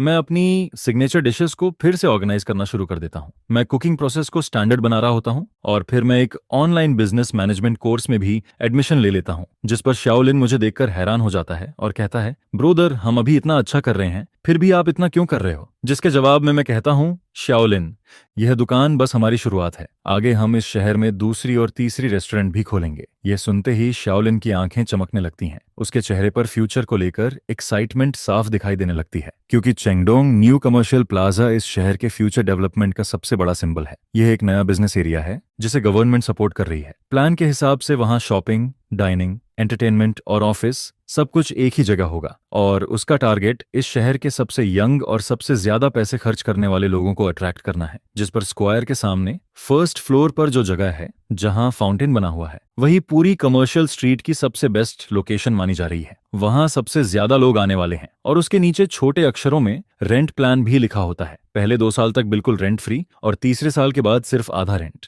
जिस पर मैनेजर चेन मुझसे कहता है, उन्हें सिर्फ आपकी कुकिंग नहीं पसंद आई, उन्हें आपकी रेप्यूटेशन भी पसंद आई है और उस पूरे हंगामे के दौरान आपने जो स्टबर्ननेस और स्मार्टनेस दिखाई थी, वही उन्हें सबसे ज्यादा पसंद आई। उन्हें आपके जैसे ऐसे मर्चेंट की जरूरत है जिसके पास अपनी स्टोरी हो और जिसके बारे में लोग बात करें, क्योंकि आपकी रेस्टोरेंट अब एक तरह से इस इलाके की पहचान बन चुकी है। लेकिन मेरे दिल में यह बात साफ होती है कि चाहे यह एक अपॉर्चुनिटी हो, लेकिन ह्यूमन रोड पर मैं नेबर्स की सपोर्ट और 3 साल में कमाए गए भरोसे के दम पर यहां तक पहुंचा हूं। अब एक नई जगह पर, नए बिजनेस एनवायरनमेंट में, जहां लोग ज्यादा पिकी होंगे और कंपटीशन भी बहुत ज्यादा होगा, वहां मुझे फिर से सब कुछ शुरू करना पड़ेगा। और सबसे बड़ा सवाल यह होता है कि मैं अपनी रेस्टोरेंट को कैसे कॉपी करूं, क्योंकि मेरी सबसे बड़ी ताकत यह है कि हर डिश का टेस्ट, हर मसाले का रेशियो मेरे दिमाग और मेरे हाथों में है। लेकिन अगर मुझे मुझे नई ब्रांच खोलनी है तो मुझे अपने हाथों की स्किल को एक ऐसे सिस्टम में बदलना पड़ेगा जिसे कोई भी सीख सके, कॉपी कर सके और उसी तरह फॉलो कर सके, जिस पर मैं हर डिश को डिटेल में लिखना शुरू कर देता हूँ। कितनी क्वांटिटी में इंग्रेडिएंट्स डालने हैं, सब्जी कितनी बड़ी काटनी है, किस ऑर्डर में कुकिंग करनी है, कितनी देर तक पकाना है और आखिर में सॉस का एक स्पून कब डालना है, सब कुछ। मैं हर चीज की एग्जैक्ट क्वांटिटी लिखता हूँ। कुछ चीजों को तौल कर रखा जाता है और कुछ डिशेस के लिए टाइमर तक यूज किया जाता है। यह देखकर शाओलिन हैरान होकर कहता है, ब्रोदर, क्या आप केमिस्ट्री एक्सपेरिमेंट कर रहे हो? जिसके जवाब में मैं हंसकर कहता हूँ, आज से तुम मेरे पहले स्टूडेंट हो। आगे चलकर मैं ये पुरानी दुकान तुम्हें सौंप दूंगा और तुम्हें इसी स्टैंडर्ड के हिसाब से बिल्कुल मेरे जैसा सेम टेस्ट बनाना सीखना होगा। यह सुनते ही शाओलिन की आंखों में एक अलग ही चमक आ जाती है। फिर वो उन पेजेस को हाथ में पकड़कर जोर से सिर हिला देता है। लेकिन सिर्फ स्टैंडर्डाइजेशन काफी नहीं है, मुझे ऐसे नए शेफ्स भी चाहिए जो पूरी किचन को संभाल सकें, क्योंकि किसी भी रेस्टोरेंट की फाउंडेशन शेफ जितनी ही इंपॉर्टेंट होती है। जिस पर मैं इंडस्ट्री में आने वाली रिक्रूटमेंट इन्फॉर्मेशन पर ध्यान देना शुरू कर देता हूं और अपने कुछ फूड सप्लायर्स से भी कहता हूं कि अगर कोई अच्छा आदमी मिले तो मुझे बताएं। उस समय चेंगडोंग की कंस्ट्रक्शन साइट पर हर तरफ ऊंचे टावर क्रेन और स्कैफोल्डिंग लगे हुए होते हैं। हवा में सीमेंट और मिट्टी की स्मेल फैली होती है, लेकिन मैं कंस्ट्रक्शन साइट के सामने खड़ा होकर उस बिल्डिंग को देखता रहता हूं जो धीरे धीरे शेप ले रही होती है और उसे देखकर मेरे दिल में भी एक नई गर्मी उठने लगती है, क्योंकि वैन डेबियाओ मुझे खत्म करना चाहता था, लेकिन गलती से उसी ने मेरे लिए एक बड़ी दुनिया का दरवाजा खोल दिया और मेरी जिंदगी अब उस ऊंचाई की तरफ बढ़ रही होती है जिसके बारे में मैंने कभी इमेजिन भी नहीं किया था। 1.5 महीने बाद मैं ऑफिशियली चेंगडोंग न्यू कमर्शियल प्लाजा के डेवलपर के साथ दूसरी लीज साइन कर देता हूं और साइनिंग वाले दिन मैनेजर चेन खुद वहां मौजूद होता है और साथ में कुछ लोकल मीडिया वालों को भी बुलाता है, जिस पर मैनेजर चेन सबके सामने कहता है, बॉस, ये ह्यूमन रोड का नाम है, ये एक लोकल बिजनेस है और इनकी स्टोरी हमारे समय के छोटे लोगों की स्पिरिट को दिखाती है। जिसके बाद जब यह न्यूज बाहर जाती है तो मैं एक बार फिर पूरे इलाके में लोगों के बीच चर्चा का टॉपिक बन जाता हूं। हर तरफ यही बात होने लगती है कि मेरा चेंगडोंग में ब्रांच खुलने वाला है, जिस पर कई नेबर्स कहते हैं, श्याओ ये तो सच में बहुत आगे निकल गया, अब तो वह चेंगडोंग में भी ब्रांच खोलने जा रहा है। फिर कोई और कहता है, सोना जहां भी जाता है चमकता जरूर है, लेकिन आगे अगर हमें तुम्हारा बनाया हुआ खाना खाना हुआ तो क्या हमें इतनी दूर जाना पड़ेगा? यह सुनकर मैं मुस्कुराता हूं और एक एक करके सबको समझाता हूं, अंकल आंटी आप लोग चिंता मत करो, यह पुरानी दुकान कभी बंद नहीं होगी, यह हमेशा हुइमिन रोड का हमारा बेस कैंप रहेगी और इसे मैं शाओलिन को सौंप दूंगा, बिल्कुल पहले जैसा। जिस पर शाओलिन का नाम आते ही मुझे याद आता है कि पिछले कुछ समय में उसने बहुत तेजी से प्रोग्रेस की है। उसने अपना लगभग पूरा फ्री टाइम किचन में बिताया है। एक सिंपल टोमेटो एग भी वो प्रोसेस के हिसाब से दर्जनों बार बनाता है जब तक उसका कलर और टेस्ट बिल्कुल मेरे जैसा ना हो जाए। जिस पर मैं उसका फोकस्ड चेहरा देखता हूं और मुझे लगता है जैसे मैं कुछ साल पहले खुद को देख रहा हूं जब मैंने पहली बार यह दुकान शुरू की थी। और फिर मैं फैसला कर लेता हूं कि जब नई दुकान खुल जाएगी और सब कुछ ठीक से चलने लगेगा तब मैं इस पुरानी दुकान का 30% हिस्सा शाओलिन को दे दूंगा। इसी दौरान शेफ का मामला भी फिक्स हो जाता है। एक इंग्रेडिएंट सप्लायर मुझे जुआंग क्वांग नाम के एक लड़के के बारे में बताता है। उसकी उम्र 26 साल होती है और वो शहर के एक 5 स्टार होटल में सूस शेफ का काम करता है, लेकिन वो लोगों से ज्यादा बात नहीं कर पाता और होटल में हमेशा दबा रहता है, जिस पर उसे कभी प्रमोशन नहीं मिल पाता। फिर मैं उसे मिलने के लिए बुलाता हूँ और सीधे उसे किचन में ले जाता हूँ, जिसके बाद मैं उसके सामने एक डिश बनाता हूँ और उसे टेस्ट करने को देता हूँ। फिर मैं स्पून उसके हाथ में देता हूँ और कहता हूँ कि अब वही डिश दोबारा बनाओ, जिस पर वो सिर्फ एक बार मुझे काम करते हुए देखता है और लगभग सब कुछ समझ जाता है। दूसरी बार जब वो वही डिश बनाता है तो उसका टेस्ट लगभग मेरे जैसा होता है और तीसरी बार वो डिश की प्रेजेंटेशन में थोड़ा इंप्रूवमेंट भी कर देता है, जिससे खाना और ज्यादा अच्छा दिखने लगता है। यह देखकर मैं तुरंत उससे कहता हूँ, अगले महीने से तुम यहाँ काम करोगे, तुम्हारी बेसिक सैलरी अभी की सैलरी से 20% ज्यादा होगी और जब नई दुकान ओपन हो जाएगी तब तुम्हें 5% प्रॉफिट भी मिलेगा, लेकिन सिर्फ एक कंडीशन है, तुम्हें हर चीज बिल्कुल मेरे स्टैंडर्ड के हिसाब से करनी होगी। ये सुनकर जुआंग क्वांग मेरी तरफ देखता है और फिर बहुत एक्साइटेड होकर कहता है, थैंक यू बॉस, ये आप चिंता मत करो, मैं आपको कभी डिसअपॉइंट नहीं करूंगा। जिस पर धीरे धीरे सब कुछ सही डायरेक्शन में जाने लगता है। टीम के मेन लोग अब तैयार हो चुके होते हैं, स्टैंडर्ड प्रोसेस भी तय हो चुका होता है और नई दुकान की डिजाइन ड्राइंग भी डेवलपर की तरफ से भेज दी जाती है। सभी काम प्रोफेशनल डिजाइनर कर रहे होते हैं और मैं लगातार फ्यूचर के लिए बिजी रहता हूँ। जब मैं इतना बिजी हो जाता हूँ कि मुझे दिन और रात का फर्क तक महसूस नहीं होता, उसी समय हुइमिन रोड की पुरानी बातें भी धीरे धीरे पीछे छूटने लगती हैं। जिस पर सामने वाले नए मालिक ने वैन डेबियाओ की पुरानी दुकानों को मिलाकर एक एक्सप्रेस होटल बना दिया होता है। उसका काम बहुत तेजी से चल रहा होता है। हर दिन स्कैफोल्डिंग कम होती जा रही होती है और उसके पीछे से नई ग्रे बिल्डिंग और बड़ी ग्लास विंडोजेस दिखाई देने लगती हैं। जिसे देखकर पूरा होटल काफी शानदार लगता है। कभी कभी मैं मास्टर माँ और उन पुराने टेनेंट्स को सड़क के किनारे खड़ा देखता हूँ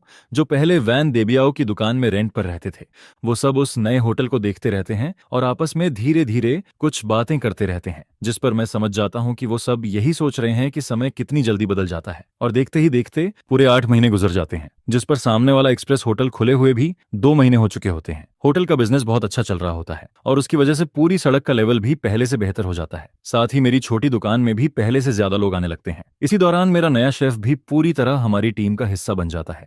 वो न सिर्फ मेरे बनाए हुए स्टैंडर्ड प्रोसेस को पूरी तरह फॉलो करता है, बल्कि अपने 5 स्टार होटल के एक्सपीरियंस से किचन मैनेजमेंट को भी और बेहतर बना देता है, जिस पर हमारी काम करने की स्पीड पहले से काफी बढ़ जाती है। और शाओलिन भी अब वह पुराना लड़का नहीं रहता जो हर समय मुझे भाई कहकर पीछे पीछे घूमता था। अब वह खुद बहुत कॉन्फिडेंट हो चुका होता है। उसी समय चेंगडोंग न्यू कमर्शियल प्लाजा का कंस्ट्रक्शन भी आखिरी स्टेज में पहुंच जाता है और मेरी नई दुकान की डेकोरेशन भी तेजी से शुरू हो जाती है। साथ ही मैं येजिया रेस्टोरेंट का ट्रेडमार्क भी रजिस्टर करवा देता हूं और एक कैटरिंग कंपनी भी बना लेता हूं ताकि बिजनेस को और बड़ा किया जा सके। एक दिन मैं वॉल के साथ अगले सीजन के नए डिशेस के बारे में बात कर रहा होता हूं, तभी मेरी नजर अचानक एक ऐसे आदमी पर पड़ती है जो जाना पहचाना भी लगता है और अजनबी भी। वो वैन डेबियाओ होता है जो अब जेल से बाहर आ चुका होता है, जिस पर शाओलिन मेरी नजर का पीछा करता है और फिर धीरे से कहता है, ब्रोदर ये वो आदमी। लेकिन मैं उसकी बात बीच में ही रोक देता हूँ और कहता हूँ वो अब सिर्फ एक पुराना नेबर है, चलो आगे बात करते हैं। फिर मैं मेन्यू की तरफ देखकर कहता हूँ, मुझे लगता है इस क्रिस्पी टोफू में सॉस की मिठास थोड़ी और बढ़ानी चाहिए। और फिर नई दुकान के ओपनिंग वाले दिन चेंगडोंग कमर्शियल प्लाजा भी ऑफिशियली पहली बार खुलता है। पूरे स्क्वायर में रंग बिरंगे फ्लैग्स लगे होते हैं और हर तरफ इतनी भीड़ और हलचल होती है कि पूरा माहौल बहुत लाइवली लगने लगता है। स्टोर के एंट्रेंस से लेकर पूरे स्क्वायर के बीच तक रेड कारपेट बिछा हुआ होता है जो देखने में बहुत शानदार लग रहा होता है। और फिर मैं फॉर्मल कपड़ों में रिबन कटिंग सेरेमनी में सीधा खड़ा रहता हूँ, जिस पर जब बोलने की मेरी बारी आती है तो मैं गहरी सांस लेता हूँ और फिर कहना शुरू करता हूँ, हेलो एवरीवन, मेरा नाम ये चेन है। बहुत से लोग मुझे जानते हैं, लेकिन शायद मेरे खाने की वजह से नहीं बल्कि कुछ और बातों की वजह से। जिस पर मैं हल्का सा मुस्कुराता हूँ और फिर कहता हूँ, लेकिन आज यहाँ खड़े होकर मैं चाहता हूँ कि आप लोग मुझे और मेरी दुकान को फिर से जानो। येजिया रेस्टोरेंट में कोई सीक्रेट नहीं है। यहाँ सिर्फ 2 चीजें हैं, पहली कॉन्शियंस और दूसरी टेस्ट मेमोरिगोस। हुइमिन रोड की उस छोटी सी दुकान से जहाँ सिर्फ 7 टेबल थे लेकर आज चेंगडोंग की इस नई दुकान तक, ये दोनों चीजें कभी नहीं बदलेंगी। Thank you. सुबह 10:18 पर रिबन कटिंग खत्म हो जाती है और नई दुकान का दरवाजा ऑफिशियली खुल जाता है, जिसके बाद कस्टमर्स एक के बाद एक अंदर आने लगते हैं। किचन के अंदर एक जैसे यूनिफॉर्म पहने हुए 8 शेफ्स अपने अपने काम में लगे रहते हैं। कोई काट रहा होता है, कोई इंग्रेडिएंट्स तैयार कर रहा होता है, कोई कुकिंग कर रहा होता है और कोई डिश सर्व कर रहा होता है, जिस पर पूरा किचन एक मशीन की तरह परफेक्टली काम कर रहा होता है। और जो स्टैंडर्ड प्रोसेस मैंने पहले बनाया था वही अब उनके हाथों का सबसे बड़ा हथियार बन चुका होता है, जिस पर कोई भी गलती नहीं होती। फिर आवाज आती है, A3 टेबल के लिए signature braced pork, B5 table के लिए क्रिस्पी टोफू और हैंड ऑन कैबेज। जिसके बाद किचन के अंदर सब कुछ बहुत शांति और तेजी से होता है और कुछ ही देर में गर्मा गर्म डिशेस कस्टमर्स की टेबल पर पहुंचने लगती हैं। फिर यूनिफॉर्म पहने वेटर मुझे एक टेबल से दूसरी टेबल तक लेकर जाते हैं और मैं पूरे हॉल में घूमते हुए हर कस्टमर का रिएक्शन ध्यान से देखता हूं और उनकी बातें सुनता हूं। जिस पर कोई कहता है, यहाँ का एनवायरनमेंट बहुत अच्छा है। फिर कोई किचन की तरफ देखकर कहता है, इतना साफ किचन देखकर तो आराम से खाना खाया जा सकता है। हर तरफ सिर्फ तारीफ सुनाई देती है और ओपनिंग के पहले दिन ही नई दुकान का बिजनेस उम्मीद से कहीं ज्यादा अच्छा चलने लगता है, जिस पर रात तक सभी एम्प्लॉयज इतने थक जाते हैं कि चेयर पर बैठते ही सांस लेने लगते हैं, लेकिन उनके चेहरे पर थकान से ज्यादा एक्साइटमेंट और प्राउड दिखाई देता है। फिर फाइनेंस वाला मुझे पहले दिन की अर्निंग बताता है और वह नंबर लगभग हुइमिन रोड वाली पुरानी दुकान की कई दिनों की कमाई के बराबर होता है। यह देखकर मैं भी बहुत खुश होता हूँ, लेकिन ओपनिंग का पहला हफ्ता सबसे जरूरी होता है, इसलिए मैं लगातार बिजी रहता हूँ। जिस पर मैं चेंगडोंग वाली दुकान का रोज का काम जुआंग क्वान को सौंप देता हूँ और खुद वापस ह्यूमन रोड वाली पुरानी दुकान पर आ जाता हूँ। मुझे देखते ही शाओलिन खुश होकर कहता है, बॉस ये आप वापस आ गए। फिर वो तुरंत हंसते हुए कहता है, जब बाहर वाले लोग ना हो तब मैं आपको फिर से ब्रदर कह सकता हूँ। यह सुनकर मैं भी मुस्कुरा देता हूँ। फिर शाओलिन मुझे इस महीने का अकाउंट दिखाता है और कहता है, मैंने इस महीने का सारा हिसाब तैयार कर लिया है, आप देखो। जिस पर मैं अकाउंट देखकर कहता हूँ, तुमने बहुत अच्छा काम किया है, इस महीने की अर्निंग पिछले महीने से भी ज्यादा है। जिसके जवाब में शाओलिन खुश होकर कहता है, ओ ऑफ कोर्स ब्रदर। फिर दोपहर में जब कस्टमर्स चले जाते हैं तो मैं शाओलिन को पीछे किचन में बुलाता हूँ और फिर मैं एक डॉक्यूमेंट निकालकर उसके हाथ में दे देता हूँ, जिस पर वो डॉक्यूमेंट खोलकर कंफ्यूज्ड होकर पूछता है, यह क्या है। फिर मैं उसकी तरफ देखकर कहता हूँ, आज से इस पुरानी दुकान का 70% हिस्सा मेरा है और 30% हिस्सा तुम्हारा। अब तुम सिर्फ इस दुकान के मैनेजर नहीं हो, तुम इस दुकान के एक ऑनर भी हो, और साल के आखिर में तुम्हें तुम्हारे शेयर्स के हिसाब से प्रॉफिट भी मिलेगा। यह सुनकर शाओलिन एकदम घबरा जाता है और कहता है, यह बहुत ज्यादा है, मैं यह नहीं ले सकता। जिसके जवाब में मैं कहता हूं, तुम इसके हकदार हो। यह दुकान हमारी जड़ है और तुमने इसे मेरे लिए संभाल कर रखा। अगर तुम नहीं होते तो आज यजिया रेस्टोरेंट यहां तक कभी नहीं पहुंचती। यह 30% शेयर्स तुम्हारा हक है। यह सुनकर शाओलिन की आंखों से आंसू निकलने लगते हैं, लेकिन इस बार वो मना नहीं करता। वो सिर्फ जोर से सिर हिलाता है और उस डॉक्यूमेंट को अपने सीने से लगा लेता है। इसके बाद जब मैं चेंगडोंग की नई दुकान पर वापस आता हूं तो मैं देखता हूं कि मास्टर माँ, लाओली और कुछ पुराने नेबर्स वहां मेरा इंतजार कर रहे होते हैं, और वो अपने साथ एक बहुत बड़ा प्लैक भी लेकर आए होते हैं जिस पर एक फेमस कैलीग्राफर के लिखे हुए 4 बड़े शब्द बने होते हैं, जिस पर लिखा होता है प्राउड हार्ट्स। मैं उस प्लैक को देखता हूं, फिर अपने सामने खड़े उन सादे और अच्छे नेबर्स को देखता हूं, जिस पर मेरे दिल में एक ऐसी फीलिंग आती है जिसे वर्ड्स में कहना मुश्किल होता है, क्योंकि इतने समय की सारी मेहनत, सारी परेशानी और सारे मुश्किल दिन आखिरकार खत्म हो चुके होते हैं। और फिर 2 साल बाद, हमेशा की तरह नए साल से 7 दिन पहले, यजिया रेस्टोरेंट बंद हो जाता है। चेंगडोंग वाली नई दुकान पहले ही लॉक हो चुकी होती है, लेकिन उसी रात ह्यूमन रोड वाली पुरानी दुकान बहुत ज्यादा लाइवली होती है, क्योंकि मैं सभी मैन एम्प्लॉयज को वहां बुलाता हूं जहां से हमारा सपना शुरू हुआ था, और फिर हम सब उसी पुरानी टेबल पर बैठकर साथ में न्यू ईयर डिनर करते हैं। टेबल पर हर तरह का खाना रखा होता है, जिस पर शाओलिन, जो अब एक स्मार्ट और कॉन्फिडेंट बॉस बन चुकी होती है, फिर भी इस समय एक छोटी लड़की की तरह एक्साइटेड होकर सबको मेरे दिए हुए रेड एनवेलप्स बांट रही होती है। वहीं दूसरी तरफ जुआंग क्वांग भी बहुत दिनों बाद आराम करता दिखाई देता है। वो सबके साथ बैठकर हंस रहा होता है, मजाक कर रहा होता है, और थोड़ी शराब पीकर उसका चेहरा भी लाल हो चुका होता है, जिस पर हम सब बस एक साथ बैठे रहते हैं और पिछले साल की बातों के बारे में बात करते हैं, फिर आने वाले साल के सपनों के बारे में भी सोचते हैं। पूरे माहौल में बहुत खुशी होती है, क्योंकि इन 2 सालों में यजिया रेस्टोरेंट एक छोटी सी दुकान से बढ़कर एक बड़ा नाम बन चुकी होती है। हुईमिन रोड वाली मेन स्टोर और चेंगडोंग वाली फ्लैगशिप स्टोर के अलावा शहर के साउथ और वेस्ट में हमारी तीसरी और चौथी ब्रांच भी अब अच्छी तरह चल रही होती है, और हर दुकान का बिजनेस बहुत अच्छा होता है, जिस पर मेरी फूड कंपनी भी अब एक बड़े और साफ ऑफिस में शिफ्ट हो चुकी होती है, जहां फाइनेंस, स्टाफ और मार्केटिंग की पूरी प्रोफेशनल टीम काम कर रही होती है। और अब मैं वह आदमी नहीं रहता जो पहले सब कुछ अकेले करता था। मैं उस आदमी से, जो कभी रेंट की वजह से परेशान रहता था, बदलकर एक ऐसे नए बिजनेसमैन में बदल चुका होता हूं जिसकी कंपनी की वैल्यू करोड़ों में होती है, और जिसके बारे में लोकल मीडिया भी न्यूज दिखा रही होती है। जिस पर कोई मुझसे पूछता है, क्या अब हमें प्रोविंस के बाहर वाले मार्केट में जाने के बारे में भी सोचना चाहिए, जिसके जवाब में मैं मुस्कुराकर कहता हूं, कुकिंग एक अच्छी सूप बनाने जैसी होती है, इसमें सबसे बड़ी गलती होती है जल्दी करने की। और अगले साल हमारा मेन काम होगा एक सेंट्रल किचन बनाना, क्योंकि क्वालिटी कंट्रोल जितना मजबूत होगा, हमारी फाउंडेशन उतनी ही स्टेबल होगी, और फाउंडेशन जितनी मजबूत होगी, हम उतना ही ऊपर जा पाएंगे। यह सुनकर सब लोग एक साथ अपने ग्लास उठाते हैं, और फिर कोई जोर से कहता है, चलो ब्रदर ये के नाम पर चीयर्स करते हैं। फिर दूसरा आदमी कहता है, अगर ब्रदर ये नहीं होते तो आज हम सब यहाँ नहीं होते। जिस पर सब लोग एक साथ कहते हैं, ब्रोदर ये को हैप्पी न्यू ईयर, और हमारी अजय रेस्टोरेंट आगे भी ऐसे ही बड़ी होती रहे। यह सुनकर मैं अपने सामने बैठे उन सच्चे और एनर्जी से भरे चेहरों को देखता रहता हूँ। फिर धीरे धीरे शराब का असर और खाने की खुशबू कम होने लगती है, और देखते ही देखते बहुत रात हो जाती है, जिस पर मैं ड्राइवर से कहता हूँ कि जो लोग शराब पी चुके हैं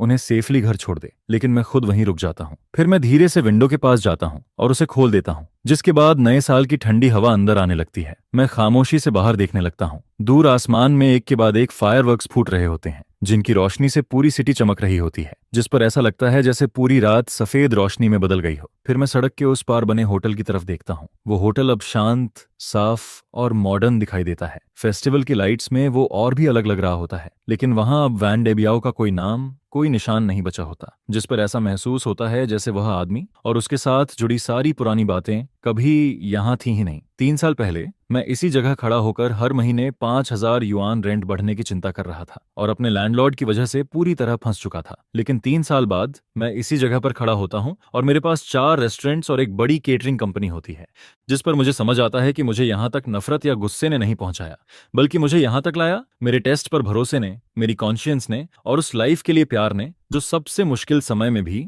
कभी खत्म नहीं हुआ। फिर मैं बाहर चमकते हुए फायरवर्क्स को देखता हूँ, जिस पर मेरे चेहरे पर धीरे धीरे एक मुस्कान आ जाती है, और मेरा दिल पूरी तरह शांति और खुशी से भर जाता है।